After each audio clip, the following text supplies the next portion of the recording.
Nous sommes au moment, ô Dieu, où on veut entendre ta parole. Ta parole, tu l'as inspirée, mais Seigneur, tu as dit que les pécheurs allaient être sauvés par la folie de la prédication. Puis tu as aussi dit que ton peuple allait être édifié par l'enseignement de ta parole, par la proclamation de ta parole. Alors, qui est suffisant pour ces choses? Toi seul, ô Esprit de Dieu, peut émettre, me rendre capable, me remplir pour que je puisse prêcher ta parole comme ta parole, de sorte que ton peuple soit édifié. Il y a juste toi qui peux mettre dans nos cœurs, Seigneur, l'écoute de la foi, afin qu'on reçoive avec douceur la parole que tu peux entendre. Alors, nous sommes assis, nous sommes là ce matin, puis on veut ouvrir nos cœurs à toi. On veut comprendre ce que c'est le chant, pourquoi tu l'as placé comme moyen essentiel à notre vie chrétienne, comme dans la vie de l'Église. Seigneur, on veut te demander pardon, parce que moi, le premier, on est beaucoup à trop souvent simplement dire des mots avec notre bouche, répéter des mots qui apparaissent, sans réellement te chanter du cœur comme tu en es digne, ô Dieu. Alors que cette prêche soit un outil entre tes mains, utilisé de toi, afin de nous aider à chanter spirituellement à l'avenir, dans nos familles, dans nos vies personnelles, dans cette Église. À toi la gloire. Amen. Frères et sœurs, je vous invite à tourner dans le livre de Colossiens, au chapitre 3. On fait une pause de notre série sur 1 Pierre pour toucher un sujet important ce matin. Colossiens,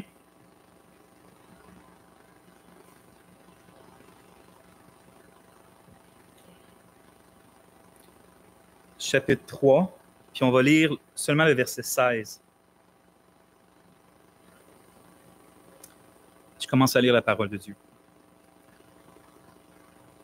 Que la parole du Christ habite en vous richement, vous enseignant et vous exhortant l'un l'autre en toute sagesse, par des psaumes, des hymnes, des cantiques spirituels, chantant de vos cœurs à Dieu dans un esprit de grâce. Amen.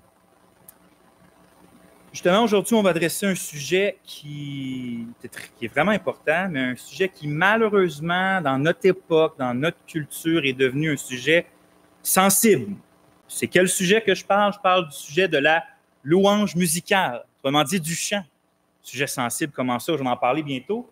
Mais juste là, je vais expliquer une espèce de parenthèse pourquoi j'utilise l'expression louange musicale. C'est qu'on a tendance à associer la louange durant le culte simplement à la partie où il y a de la musique ou des chants. Alors que le Nouveau Testament nous enseigne que l'entièreté du culte est une adoration, est une louange à Dieu, que ce soit la prière, la lecture, l'écoute de la foi, la prédication, le chant, tout ça est une louange à Dieu. Donc, quand je parle de louange musicale, c'est que je fais référence spécifiquement à cette partie-là où on chante avec notre bouche ou qu'on utilise des instruments. Maintenant, la raison pourquoi je dis que c'est malheureux puis que ce soit un sujet sensible, c'est que la louange musicale, le chant,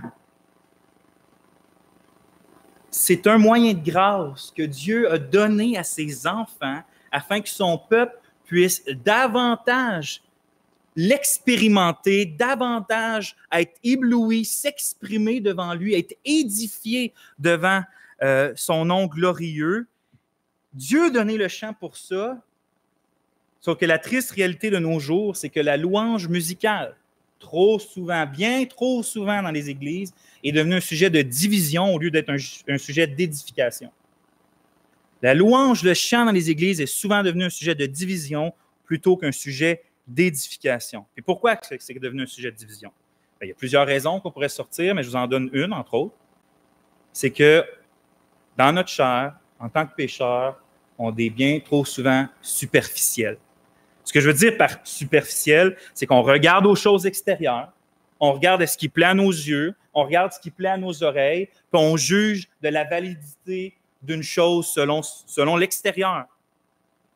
Et on ne recherche pas plutôt en se posant des questions puis dire « Dieu, qu'est-ce que tu veux que toi, comment toi tu veux la louange? Qu'est-ce Qu'est-ce que c'est la musique pour toi? Comment ça devrait être, cette partie-là où on chante? Comment qu'on devrait chanter? Avec quelle attitude qu'on devrait chanter? Qu'est-ce qui est important pour toi quand on chante? Demandez à Dieu ce que lui entend par la louange musicale. Puis la preuve que justement on est superficiel, c'est que je vous place dans une anecdote. Puis là, imaginez-vous que vous êtes dans une ville en voyage, puis que là, vous cherchez une église le dimanche matin, vous allez dans une petite église, il y a 10-15 personnes, vous entrez là, là, c'est le temps des chansons, puis il n'y a pas de musicien en avant, il n'y a pas de PowerPoint. Imaginez-vous, c'est les ailes de la foi, célébrons l'Éternel en petit cahier. Là, il y a 10 personnes qui se lèvent, là, sans musique, tout le monde chante ça de manière très, très ordonnée. Ça va être quoi votre premier sentiment par rapport à ça? Trop souvent, moi, j'entends que ça, c'est une église terne, morte, probablement que sont froids, ils ne sont pas animés de l'esprit dans leur chant. Alors, la question, c'est comment osons-nous juger de la validité de leur louange, de la qualité de leur louange et de la présence de Dieu au milieu d'eux, basée simplement sur le fait qu'ils n'ont pas de musicien ou non, de comment on s'est senti ou non durant la louange. Je veux dire, c'est-tu ça les critères que Dieu donne pour qu'on juge la louange dans une église? La réalité, c'est qu'on juge souvent les églises non selon la parole inspirée du Seigneur, mais selon, comme j'ai dit, la qualité des musiciens, de son style musical, des émotions que j'ai ressenties à des moments précis. Autrement dit, on juge la qualité d'une louange non pas selon des standards spirituels, mais selon des standards personnels. Non pas selon des standards spirituels de Dieu, mais selon mes propres standards personnels. Est-ce que je suis en train de dire que des instruments dans une église locale, c'est nécessairement mauvais? Pas du tout. Est-ce que je suis en train de dire qu'il faut absolument chanter des vieux cantiques pour avoir une louange acceptable? Pas du tout. Est-ce que je suis en train de dire que ceux qui chantent des vieux cantiques a cappella dans une église chantent nécessairement par l'esprit? Non, pas du tout. Loin de là. La raison pourquoi j'ai donné cet exemple-là, c'est pour nous faire réaliser le danger de juger l'œuvre de Dieu selon nos propres standards, surtout avec des sujets aussi importants comme celui de la place du chant dans l'assemblée ou de la valeur du chant dans une assemblée. Lorsqu'on lit les Saintes Écritures, lorsqu'on lit la Bible, on se rend compte que pour Dieu, le chant a une place primordiale pour son peuple. Une place primordiale, autant dans la vie personnelle, autant toi, chez toi, tout seul, que lorsque tu t'assembles avec l'Église puis qu'on est justement ensemble devant Dieu. Il y a beaucoup d'églises, c'est sûr, qui placent une emphase démesurée sur le chant, de sorte que c'est au même au détriment de la prédication, au détriment de la prière. Mais de l'autre bord, il y a aussi des églises que pour eux, les chants, c'est simplement un accueil. Tu sais, le monde ne sont pas encore placés, on commence à chanter un chant juste pour que le monde comprenne que c'est le début du culte. Ou le chant dans une assemblée, c'est simplement pour que les transitions en d'autres moments se fassent bien. Que ça soit smooth, que ça se fasse doucement, ou un dernier chant juste pour indiquer, c'est la fin du culte, vous pouvez partir. Comme juste un accessoire à ce qui serait beaucoup plus important dans un culte. Mais dans la Bible, le chant, c'est pas juste un accessoire pour juste aider d'autres choses. Le chant, c'est un moyen de grâce à part entière. C'est-à-dire que c'est un moyen que Dieu nous donne, comme la Bible, comme la prière, comme la confession, comme la communion, comme le baptême, comme le repas du Seigneur. C'est un autre moyen que Dieu nous donne de pouvoir expérimenter sa grâce dans notre vie, de pouvoir s'approcher de notre Dieu puis d'être rendu conforme davantage à son Fils. Avez-vous remarqué que, justement, je pensais à ça cette semaine, puis j'étais le plus gros livre des Écritures dans la Bible. Le plus gros livre de la Bible, ce qui est le livre des Psaumes, c'est un recueil de 150 chants. C'est le plus gros livre des Écritures. C'est un livre, c'est littéralement un recueil de chants de 150 chants. Dedans, il y a des chants pour toutes sortes d'occasions, des chants de détresse, des chants de victoire, des chants d'espérance, des chants quand on a peur, des chants quand on doute, des chants quand on est dans la joie, des chants des chants pour chanter seul, puis des chants pour chanter avec le peuple de Dieu. Il y a des chants absolument pour tout dans le livre des Psaumes. Méditez là-dessus, que la parole inspirée de Dieu, le livre que nous confessons comme étant le seul fondement infaillible, la seule règle infaillible pour tout ce qui concerne ce que nous devons croire et ce que nous devons faire, hein, la doctrine et la pratique de la foi, bien, ce livre-là, son plus gros livre, c'est un livre de chants. C'est un recueil de chants. Juste quand je pense à ça, je trouve ça extraordinaire. Ça m'apprend quelque chose de la valeur que Dieu donne aux chants. Le psaume 92, 1, 5. J'arrive bientôt à notre verset d'aujourd'hui. 92, 1, 5. Cantique pour le jour du sabbat. Il est bon de célébrer l'Éternel et de chanter des cantiques à la gloire de ton nom, ô Très-Haut. D'annoncer le matin ta bonté et ta fidélité dans les nuits, sur l'instrument à 10 cordes et sur le luth et sur le higayon avec la harpe.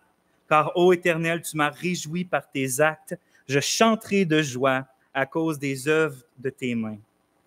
Parce que Dieu, parce que ses actes, ses œuvres, ses promesses sont si extraordinaires, certes qu'il est bon, ou littéralement, il est beau de louer l'Éternel. C'est-à-dire, c'est la bonne chose à faire de louer l'Éternel, de chanter Dieu, de prendre des instruments, de se mettre ensemble et de célébrer la gloire de notre Seigneur. Parce que son nom est grand. Le chant nous a été donné, oui, pour glorifier Dieu, mais pour notre édification à glorifier Dieu. Pour qu'on soit édifié, pour nous aider à tourner les yeux vers lui, puis alors qu'on lui rend gloire, alors qu'on se détache de nous-mêmes pour fixer notre Seigneur Jésus puis ses merveilles, nous sommes édifiés. Notre cœur est édifié.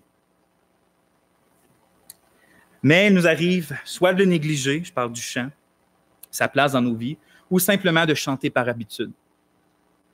Hein, les mêmes pièges qui guettent le moyen de grâce qui est la parole de Dieu, guettent le moyen de grâce qui est le chant, la parole de Dieu. C'est quoi un des dangers? C'est de la lire avec nos yeux, mais pas avec le cœur. Bien, le chant, c'est la même chose. C'est de chanter avec notre bouche, mais pas avec le cœur. C'est pour ça que je voulais nous rappeler ce matin l'importance du chant dans la vie chrétienne, puis c'est pour ça qu'on va méditer Colossiens 3,16. Le titre de la prédication d'aujourd'hui, c'est « Chanter du cœur à Dieu ». Chanter du cœur à Dieu. Tu sais, je prends ça dans le fait que Paul dit « Chantant de vos cœurs à Dieu ». C'est le titre de ma prédication, puis on va voir 4 points. Le premier point, c'est le chant fait partie de la vraie vie chrétienne. Le chant fait partie de la vraie vie chrétienne. Au début, j'avais appelé ça un chrétien, ça chante. Fait que si vous aimez mieux ça, vous pouvez le prendre. Puis les 3 autres points concernent vraiment le chant en tant que tel. Le deuxième point, c'est la parole du Christ comme contenu. C'est le contenu du chant, c'est la parole du Christ. La parole du Christ comme contenu. Le troisième point, c'est l'Église comme contexte. Contexte, c'est là qu'on chante, surtout. Et le quatrième et dernier point, c'est le cœur comme instrument. Le cœur comme instrument. Notre Dieu et nous maintenant à se plonger dans Colossiens 3,16, puis que ton esprit nous parle à tous et chacun, appliquant la parole à nos situations. Amen. Donc, le premier point, c'est le chant fait partie de la vraie vie chrétienne. Je vais relire Colossiens 3,16. Que la parole du Christ habite en vous richement, vous enseignant et vous exhortant l'un l'autre en toute sagesse, par des psaumes, des hymnes, des cantiques spirituels, chantant de vos cœurs à Dieu dans un esprit de grâce. L'une des choses qui rend à mes yeux ce verset-là absolument extraordinaire, c'est le contexte plus large dans lequel il se trouve. Pourquoi Paul écrit ça là? Puis le contexte plus large, c'est justement que Paul est en train d'enseigner à quoi ressemble au niveau pratique la vraie vie chrétienne en contraste avec des fausses doctrines puis des fausses pratiques qui étaient propagées dans l'Église de Colosse à ce moment-là. Il est en train de mettre en contraste c'est quoi la vraie vie chrétienne avec les faux enseignements puis les fausses pratiques. C'était quoi ces faux enseignements-là? Il y avait des faux frères qui enseignaient des doctrines néfastes. Puis, entre autres, c'est pour ça que Paul pouvait dire, ou c'est pour ça qu'on lit que Paul dit au chapitre 2, verset 4, « Je dis cela pour que personne ne vous abuse par des discours séduisants, Et un peu plus loin, au verset 8, toujours au chapitre 2, il dit « Prenez garde que personne ne fasse de vous sa proie par la philosophie et par de vaines tromperies, selon l'enseignement des hommes, selon les principes du monde et non selon Christ. » Puis la tromperie principale, quand on lit toute l'épître aux Colossiens, on se rend compte que au fond des choses, ces faux enseignements-là, ces enseignants-là, ces faux loups-là, ils mettaient beaucoup d'importance, il y avait une supposée importance sur des pratiques religieuses terrestres, comme si ces choses-là nous rendaient acceptables aux yeux de Dieu. Comme si des choses terrestres étaient absolument nécessaires pour que Dieu nous regarde avec faveur, pour qu'on soit considéré comme saints aux yeux de Dieu. C'était quoi ces choses-là humaines terrestres? Il y a entre autres, si on lit l'Épître, la nécessité de la circoncision. C'est correct, tu crois en Jésus, mais Jésus plus la circoncision. Il y avait le respect solennel de certains jours spéciaux. La liste grandissait à chaque semaine.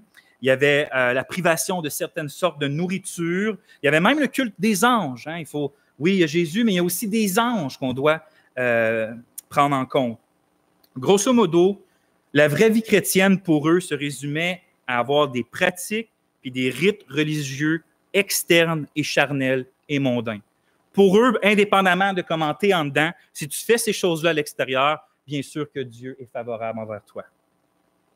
Et donc, Paul va combattre, comme il fait dans toutes ses épîtres, ces faux enseignements-là, en leur rappelant que notre acceptation aux yeux de Dieu, ce qui le rend favorable envers nous, qui nous regarde puis qui prend plaisir en nous, c'est pas la pratique d'ordonnances humaines et terrestres, mais c'est uniquement d'avoir nos péchés pardonnés dans son précieux Fils Jésus alors qu'on croit en lui puis qu'on est unis à lui.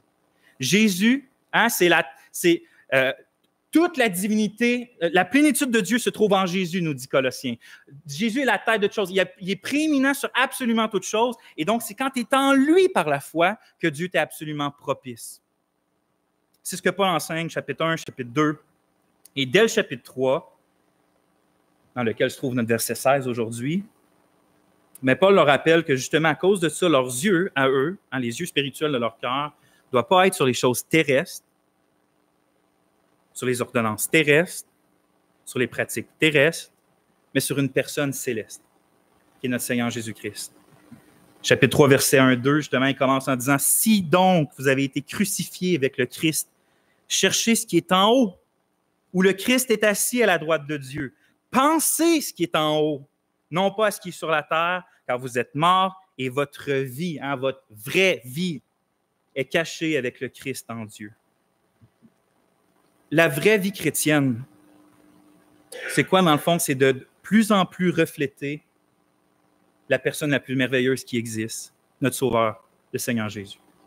La sainteté, ça ne consiste pas premièrement en une pratique d'ordonnance extérieure, mais la sainteté consiste premièrement à des dispositions de cœur qui reflètent Jésus. Donc, c'est à l'intérieur, une ressemblance à Jésus à l'intérieur, plutôt qu'une simple pratique de ci, puis de ça, puis de ci, puis de ça. C'est pour ça que Paul va jusqu'à dire qu'il faut se dépouiller du vieil homme, puis revêtir le nouvel homme qui est renouvelé en vue de la connaissance selon l'image de celui qui l'a créé. Verset 10. La vraie vie chrétienne, donc, c'est quoi? C'est Christ en nous. Puis la sanctification, la vraie, c'est quoi? Bien, c'est de Christ de plus en plus formé en nous. C'est qu'on ressemble de plus en plus à Jésus. Puis à quoi ça ressemble de ressembler à Jésus, dans le fond? Paul continue, verset 12 à 15. On arrive au verset 16. Paul dit au verset 12 à 15, « Revêtez-vous donc. » Il nous a dit de se revêtir Christ. Maintenant, revêtez-vous donc comme des élus de Dieu, saints et bien-aimés, d'affection miséricordieuse, de bonté, d'humilité, de douceur, de patience, vous supportant l'un l'autre et vous pardonnant les uns les autres. Si l'un a un sujet de se plaindre contre un autre, comme le Christ vous a pardonné, vous aussi faites de même. Par-dessus tout cela, revêtez-vous de l'amour qui est le lien de la perfection, que la paix du Christ à laquelle vous avez été appelés en un seul corps préside dans vos cœurs et soyez reconnaissants. Maintenant, je peux presque en entendre certains, parce que vos cœurs parlent fort, dire « C'est super, Vincent, ce que tu dis, mais c'est quoi le rapport avec le chant?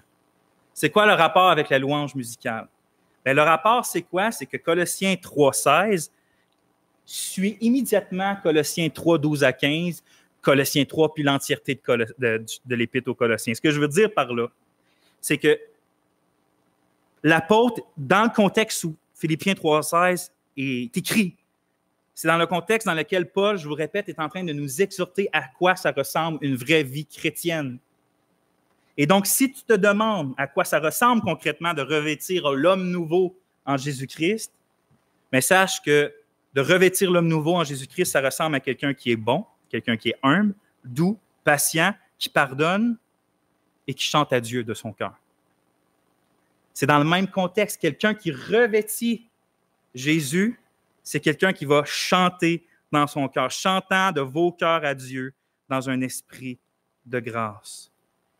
Et donc, selon Paul, chanter de notre cœur à Dieu est le fruit de notre nouvelle vie en Jésus, mais aussi un moyen d'être rendu de plus en plus conforme à Jésus dans nos vies. C'est dans ce sens-là qu'il est un moyen de grâce.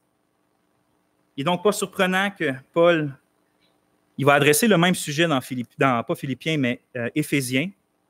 C'est presque mot pour mot ce qu'il va répéter dans Éphésiens et dans Colossiens concernant le chant, mais il change une chose en particulier. Au lieu de dire que la parole du Christ habite en vous richement, puis ensuite de ça parler du chant, il dit ceci au Éphésiens 5, 19. Soyez remplis de l'Esprit. Entretenez-vous par des psaumes, des hymnes et des cantiques spirituels, chantant et apportant la louange de votre cœur au Seigneur. Être rempli de l'Esprit, puis avoir les paroles du Christ qui habitent en nous richement, en réalité, c'est les deux faces d'une même réalité. Ils sont indissociables. Être rempli de l'Esprit, puis avoir les paroles du Christ qui habitent en nous, c'est en fait les deux faces d'une même réalité.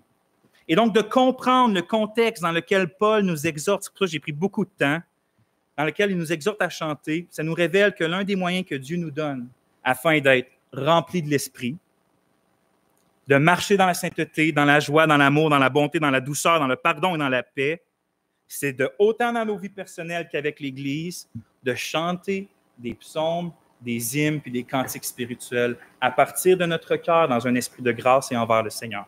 C'est l'un des moyens que Dieu nous donne. Quand j'ai médité ce passage-là pour la première fois puis que j'ai vu ce lien-là, j'étais absolument estomaqué de la place que Dieu donne au chant dans notre vie chrétienne. Tu sais, souvent, on parle de sanctification. Puis si souvent, on fait la même erreur que les faux frères qui se trouvaient dans l'église de Colosse, que la sanctification, c'est fais ceci, fais pas cela. Touche à ça, touche pas à ça. Comme si là, c'était juste purement, premièrement, des ordonnances extérieures, alors que Paul, de son côté, quand il nous parle de sanctification, il dit « Regarde en haut, regarde à Christ, essaye d'être comme lui dans ton cœur, puis alors chante ses louanges, chante sa gloire, chante ses merveilles à partir de ton cœur. Si tu fais ces choses-là, là, c'est un signe que l'Esprit travaille en toi. L'Esprit va prendre plaisir en ça, il va te remplir, puis il va te faire marcher encore davantage. Donc, la sanctification, selon Paul, est beaucoup plus centrée sur Christ, puis utilise des moyens de grâce au lieu d'utiliser des ordonnances terrestres. Puis ça change tout. La différence est absolument sublime, en tout cas, du moins à mes yeux, à moi. De dire que je dois regarder à Jésus puis chanter Jésus au lieu de faire « touche ceci puis touche pas cela », je trouve ça absolument sublime et libérateur, en fait. Est-ce qu'on comprend un peu plus la place importante que le chant a dans le marathon chrétien, dans la grande course chrétienne? Est-ce qu'on réalise que le chant, c'est vraiment un moyen de grâce afin de nous aider à grandir dans la foi? Est-ce qu'on réalise que le Seigneur nous ordonne de chanter? Ce n'est pas une proposition, c'est une ordonnance, un impératif. Est-ce qu'on comprend que, justement, le Seigneur nous ordonne de chanter pour notre édification puis notre persévérance dans la vraie vie chrétienne? Ce n'est pas sans raison que Moïse, aussitôt sorti d'Égypte, éclate en louange. Ce n'est pas sans raison que David, dans l'adversité, chante, autant quand il a peur que quand il est joyeux. Ce n'est pas sans raison que Paul, en prison, chante. Ce n'est pas sans raison que quand on tourne dans l'Apocalypse, on voit ceux qui entourent le Seigneur, puis les rachetés, ben, ils chantent les cantiques de l'agneau pour l'éternité. Ce n'est pas sans raison que le peuple de Dieu chante. A toujours chanté, puis va toujours chanter. Tu veux revêtir Christ, mais quelle place le chant a dans ta vie? Tu veux être rempli de l'Esprit de Christ. Quelle place le chant a dans ta vie? Tu vas être plus apte à pardonner ceux qui te font du tort. Quelle place le chant a dans ta vie? Le chant personnel autant que le chant en Église.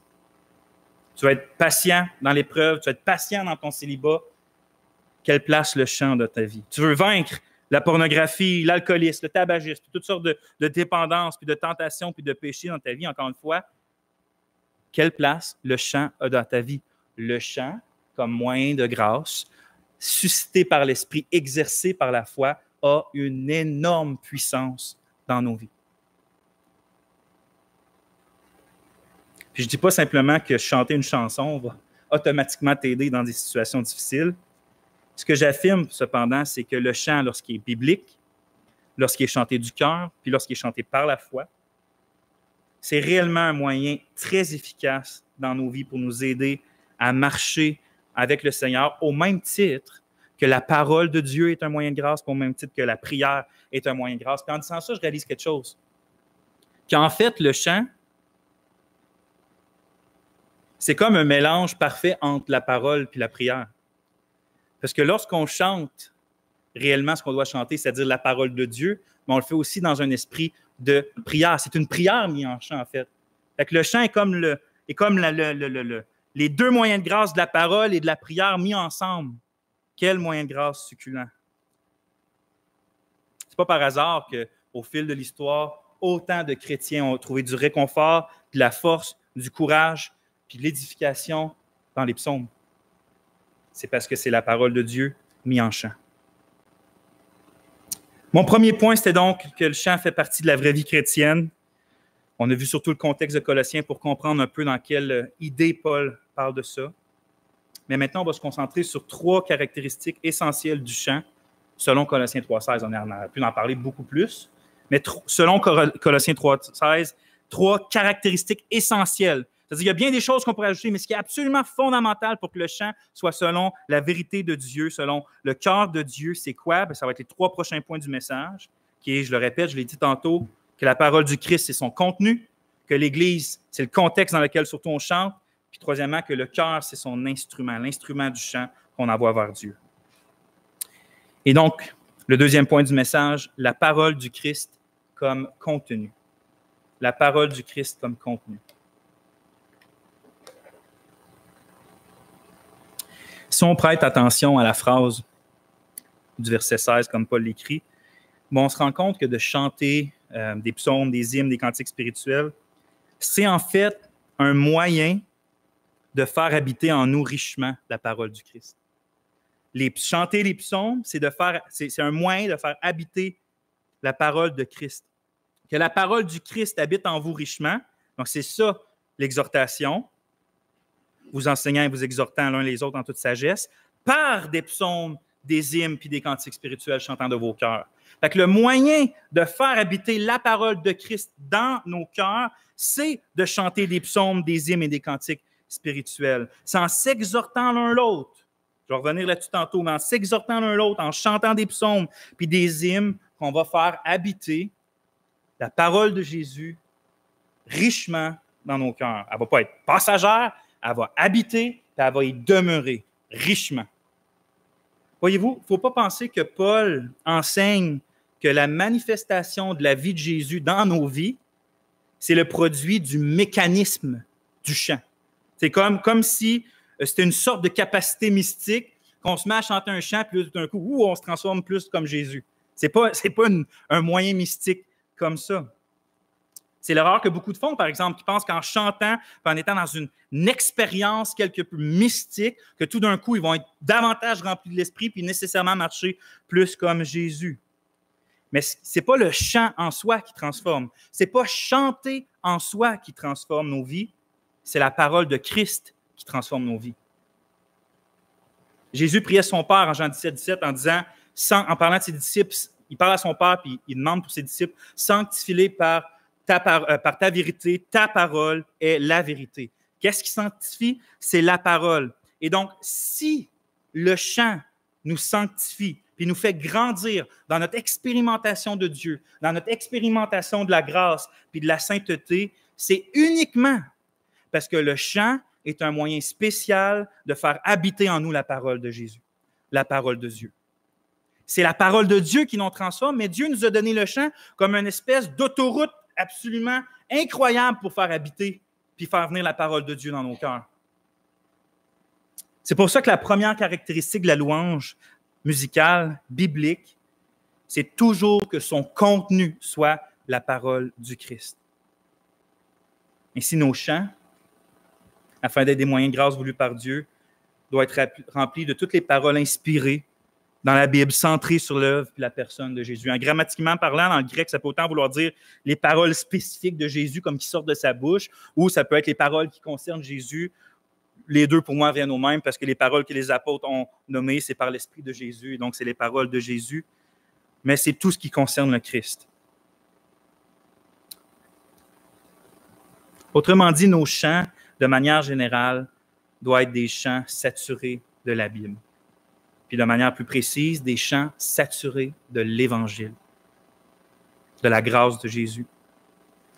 C'est pour cette raison-là qu'il est absolument crucial qu'on ne peut pas chanter n'importe quoi. On ne peut pas dire « c'est un bon chant, je ne me concentre pas sur les paroles ». On ne peut pas dire « ah, c'est le chant le plus populaire en ce moment aux États-Unis, donc c'est un bon chant pour mon Église ». Non, le plus important, la caractéristique la plus essentielle pour un chant d'être selon Dieu, c'est qu'il soit rempli de la parole de Dieu. C'est pour ça qu'il faut être zélé à garder la pureté de ce qu'on chante, puis il faut exercer un grand discernement dans ce qu'on choisit de chanter. Dieu nous a créés, nous les humains, de manière à ce que le chant, puis la musique plus largement, c'est un moyen vraiment efficace d'influencer notre mémoire, d'incliner même nos affections de cœur, nos émotions. Hein? Dieu nous a créés des êtres émotionnels, puis la musique, c'est Dieu qui l'a créé aussi, qui a donné à l'homme cette capacité-là. Puis c'est sain à la base. Hein, on était fait parce que Dieu désirait qu'on chante sa gloire, autant avec nos pensées, notre intelligence, qu'avec nos affections, les inclinaisons de nos cœurs.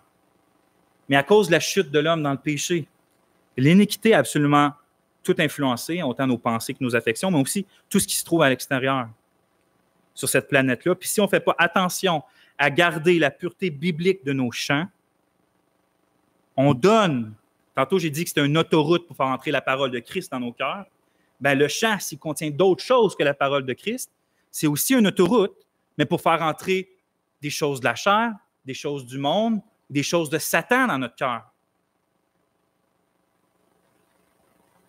L'histoire, Satan, là, c'est le grand corrupteur, puis l'histoire de l'humanité démontre de quelle manière il utilise efficacement la musique puis les chansons afin de corrompre les cœurs, puis afin aussi de nous détourner de la simplicité de Jésus.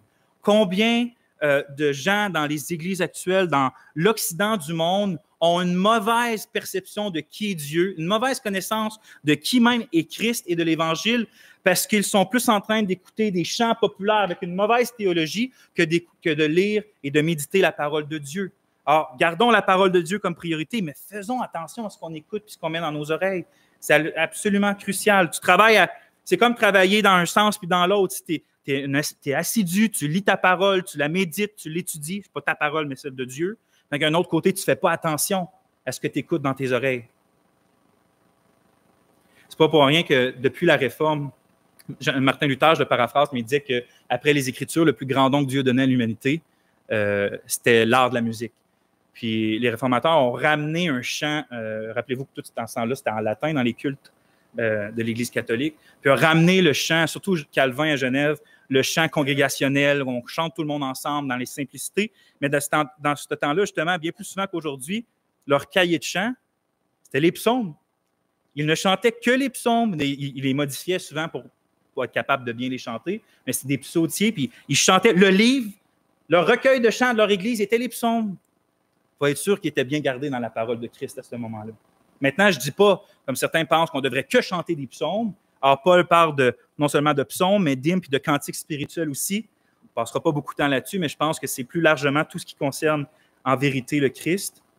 Mais c'est une saine pratique si on pourrait réintégrer les psautiers dans les églises locales. La musique et le chant sont tellement efficaces pour nous influencer que sa caractéristique la plus importante est sans contredit que son contenu soit biblique. La vérité de Dieu doit être la seule harmonie qu'on entend dans tous les chants qu'on chante. Mark Dever et Paul Alexander, écrit dans un livre qui s'appelle, je crois, L'Église intentionnelle en français. Concernant le chant, dans un de leurs chapitres, ils écrivent ensemble, puis je vous cite au complet, « Dieu nous a donné tant de choses pour nous encourager dans sa parole. Nous devrions utiliser ce vaste dépôt de l'Écriture pour dire du bien du Seigneur dans notre louange, pour nous rappeler les perfections de son caractère et la suffisance de l'œuvre du Christ. Nos cantiques doivent mettre au centre tout ce qui concerne la personne et l'œuvre de Christ.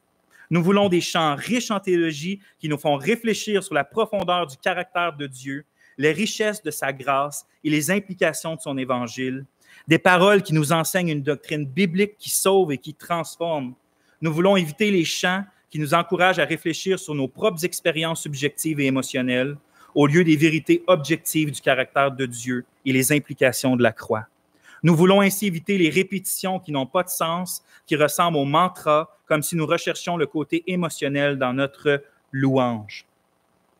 Personnellement, je ne dirais pas qu'il ne faut absolument pas chercher un côté émotionnel dans nos louanges, mais plutôt ne pas chercher à créer les émotions par autre chose que la vérité que nous chantons.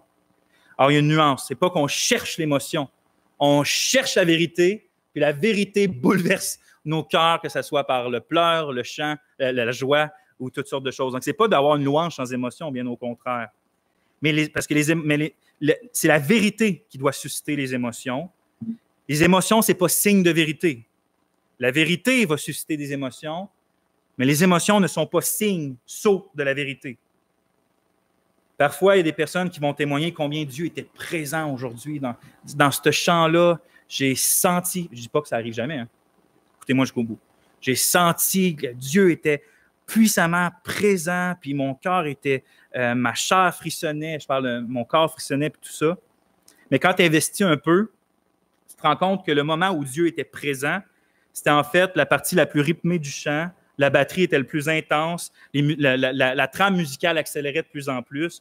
Or, c'est réellement facile de susciter des émotions dans notre corps avec la musique. Je me souviendrai toujours d'une histoire, au début de ma vie chrétienne. J'avais une sœur en Christ qui était venue me voir, puis elle partageait comment il appelait ça dans le temps. Là, c'était en anglais du soaking, je pense. En tout cas, c'est une pratique là, charismatique du fait que tu te laisses baigner dans la présence de Dieu au travers des chants. Puis elle avait des chants qu'elle chantait, puis elle pensait, elle, que c'était des chants hébraïques, parce qu'elle ne comprenait pas la langue. Or, quand on en a parlé pour en regarder, c'était des louanges musulmanes, en fait. Or, vous voyez, elle c'est impossible que Dieu lui a fait sentir sa présence en utilisant des idoles puis des faux dieux. Donc, c'était charnel, son ressentiment. Mais c'est là le danger de ressentir des émotions sans poursuivre d'abord la vérité. Il n'y aura rien de plus émotionnel qu'une réelle expérience de Dieu au travers de la vérité. Mais faisons attention aux émotions. Je répète, il faut expérimenter des émotions durant la louange, mais les émotions doivent être suscitées par la vérité de Dieu, puis non par la musique en soi. La musique est voulue de Dieu, est importante, mais la musique doit être au service de la vérité, puis pas son substitut. Elle ne doit pas remplacer la vérité. Ainsi, lorsqu'on chante avec une église, par exemple, la question primordiale ne devrait pas être de savoir quand on s'en va, est-ce que la musique était bonne? Est-ce que c'était des chants assez vieux, des chants assez récents? Mais la question, quand on part et on veut critiquer, juger la louange musicale de notre Église, c'est est-ce qu'on a chanté la Bible un matin? Est-ce qu'on a chanté la Bible? Est-ce qu'on a chanté l'Évangile ce matin? Est-ce qu'on a chanté la personne et l'œuvre incroyable de Dieu? Est-ce qu'on a chanté la personne de Jésus-Christ ce matin? C'est ça que je veux savoir. Est-ce que j'ai chanté la parole de Jésus? Le psaume 119, 54 dit « Tes statuts m'ont été des cantiques. » Tes statuts, ta loi, tes préceptes. Le rôle principal des responsables de la louange musicale est donc sensiblement le même que les prédicateurs, c'est de s'assurer que tout le conseil de Dieu soit non seulement prêché pour les prédicateurs, mais soit aussi chanté par l'Église locale.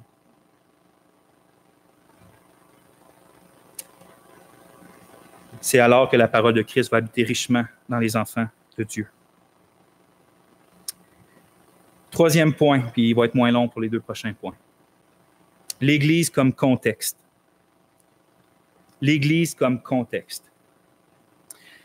Parce que la deuxième caractéristique essentielle du chant, c'est qu'on est appelé à tous chanter seul, puis à développer cette spontanéité-là à prendre un psaume puis à juste le mettre en chant ou à juste prendre des cantiques puis les exprimer au Seigneur personnellement, mais la place la plus idéale pour exercer le moyen de grâce qui est le chant, c'est réuni avec des frères et sœurs.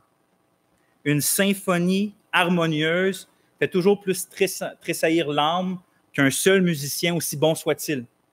Je parle d'une vraie symphonie. De manière semblable, notre édification dans la foi est aussi plus grande lorsqu'on chante en Église. On va relire Colossiens 3,16, que la parole du Christ habite en vous, hein? En vous richement, pas en toi, en vous. Vous enseignant et vous exhortant l'un l'autre en toute sagesse, par des psaumes, des hymnes, des cantiques spirituels, chantant de vos cœurs à Dieu dans un esprit de grâce. Vous voyez, le pluriel là-dedans, ce n'est pas au singulier. Selon Paul, dans ce verset-là, c'est qu'est-ce qu'on fait par des psaumes, des hymnes et des cantiques? Qu'est-ce qu'il dit? Il dit que par ça, on s'enseigne puis on s'exhorte l'un l'autre en toute sagesse. Hein? Que la parole du Christ habite en vous richement, vous enseignant et vous exhortant l'un l'autre en toute sagesse par des psaumes, des hymnes, puis tout ça. Puis peut-être ça peut paraître bizarre, puis en surprendre plusieurs. Qu'est-ce qu'il veut dire? On ne chante pas à Dieu, mais là, pourquoi il dit qu'on par le chant, on s'exhorte l'un l'autre, on s'exhorte l'un l'autre, on s'enseigne l'un l'autre.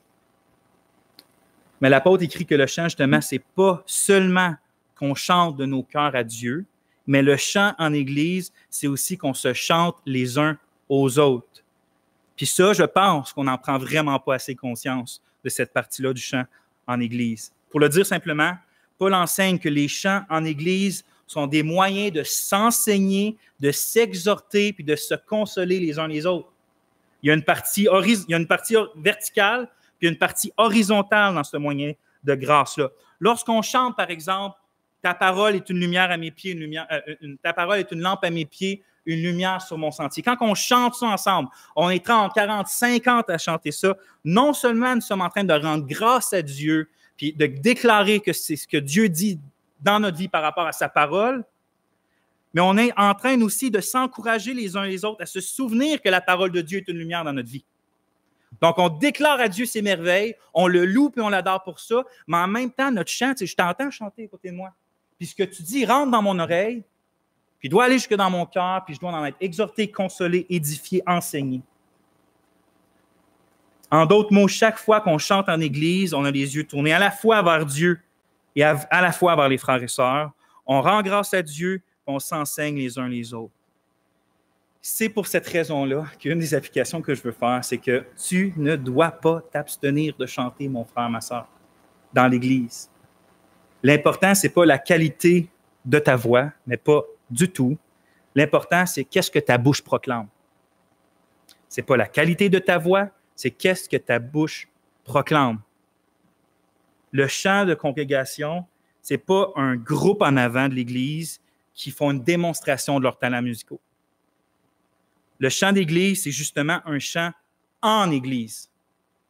Êtes-vous plus édifié? Répondez pas, mais dans vos cœurs. Êtes-vous plus édifié à en écouter un show de musique chrétienne ou lorsqu'on coupe les instruments comme tantôt puis qu'on entend toute l'Église chanter, les cœurs ouverts puis la bouche ouverte, les louanges du Seigneur? C'est pour ça que la louange musicale dans les églises locales ne devrait pas être un moment où chacun vient juste passer un bon temps personnel avec Dieu, pendant qu'un groupe en avant fait tout le travail, supposément d'adoration de Dieu. Ceux qui sont en avant sont là pour supporter, pour conduire le chant d'Église, mais ne sont pas là pour chanter à la place de l'Église. Les chanteurs et les musiciens en avant, ce n'est pas des médiateurs qui chantent à Dieu au nom de l'Assemblée. C'est pour cette raison-là qu'il est vraiment problématique que dans tant de rassemblements chrétiens, on monte le volume tellement fort, puis on tamise tellement les lumières qu'on n'entend ni lui à côté de nous, puis qu'on ne voit même pas en fait les gens autour de nous. Je ne dis pas que c'est mauvais en soi, ça. Je dis juste que ce n'est pas un chant de congrégation tel que Paul le décrit. Et ici, une autre question qu'on peut se poser en quittant l'Église lorsqu'on veut juger de la louange musicale, c'est pas de savoir si les musiciens ont été bons, ou si la chanteuse principale avait une belle voix ce matin, ou si elle a faussé ou non, mais plutôt de savoir est-ce que j'ai entendu l'Église chanter un matin. La première, c'est est-ce que j'ai entendu la Bible chanter ce matin? Est-ce que j'ai chanté la Bible? Puis la deuxième, c'est est-ce que j'ai entendu l'Église chanter ce matin? Le cœur comme instrument, c'est le dernier point. Point 4, le cœur comme instrument. Je vais relire une dernière fois le passage, puis je vais adresser rapidement cette troisième caractéristique-là, parce que, pas qu'elle n'est pas importante d'aller plus en profondeur, mais je pense qu'elle va tellement de soi. Que la parole du Christ habite dans vos cœurs, en vous richement, vous enseignant et vous exhortant l'un l'autre en toute sagesse, par des psaumes, des hymnes, des cantiques spirituels, chantant de vos cœurs à Dieu dans un esprit de grâce. Est-ce que vous avez remarqué qu'ici, Paul, il nomme absolument aucun instrument de musique? Il n'en nomme pas. Or, on voit partout ailleurs dans la Bible que l'Esprit même, c'est lui qui a donné aux hommes, l'Esprit Saint, qui a donné aux hommes la capacité d'inventer des instruments de musique. On voit que même c'est l'Esprit en David qui l'a motivé ou qui a suscité en David, que David prenne des Lévites puis fasse un énorme groupe de louanges dans le temple de l'Éternel. Alors, on voit par là que les instruments ne sont vraiment pas proscrits, au contraire, dans la Bible. Mais lorsque Paul adresse l'essentiel du chant en Église, il ne mentionne aucun instrument. Pourquoi? Bien, il y a au moins deux raisons que je pense. La première, c'est que les instruments, même s'ils peuvent venir supporter et aider la vérité, ils ne sont juste pas essentiels. C'est juste pas une part essentielle de la louange musicale. C'est pas qu'il ne faut pas en avoir, c'est juste pas essentiel. La deuxième, c'est parce que Dieu a donné à tous ses enfants le seul instrument qui est vraiment essentiel, et c'est leur cœur régénéré. Le cœur régénéré par la grâce, le nouveau cœur que Dieu donne à ses enfants. C'est ça le seul instrument que Dieu désire par-dessus tout, chantant de vos cœurs à Dieu dans un esprit de grâce. L'instrument par excellence, c'est notre cœur, puis un esprit de grâce. Et là, quand il parle d'un esprit de grâce, dans un esprit de grâce, je pense qu'il veut simplement dire qu'on soit des gens qui vivent et qui chantent dans la sphère de la grâce de Dieu, pas comme étant sous les exigences de la condamnation de la loi. On chante comme des gens qui ont goûté, expérimenté et qui vivent dans la grâce de Dieu. Donc, on ne chante pas pour essayer de trouver les faveurs de Dieu envers nous. On ne chante pas pour essayer d'incliner Dieu vers nous, mais on chante de tous nos cœurs parce que dans la grâce de Jésus, Dieu s'est justement incliné gratuitement à cause de son Fils vers nous. Donc, on chante dans un esprit de grâce parce qu'on goûte la grâce, on a encore davantage de grâce. On ne cherche pas Dieu, on ne chante pas par nos propres forces dans notre chair pour des raisons charnelles. Mon frère, ma sœur, Dieu ne nous a pas tous donné une belle voix. Hein? Je suis le premier à pouvoir en témoigner. Mais il nous a tous, à ceux qui sont régénérés, donné un nouveau cœur. Absolument. Tous ceux qui croient avec sincérité au Seigneur Jésus pour le pardon des péchés ont été régénérés par Dieu. Et donc, est-ce que tu as un cœur rempli de la grâce de Dieu?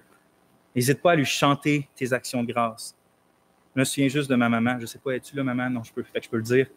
Justement, il y a quelques mois, elle avait besoin d'édification, puisque Dieu l'a dirigée à faire. C'est justement, elle a pris un psaume tout seul chez eux, puis elle a commencé à juste le chanter elle-même, comme ça, tout seul chez eux, puis elle me partageait ça, qu'elle a eu extrêmement d'édification.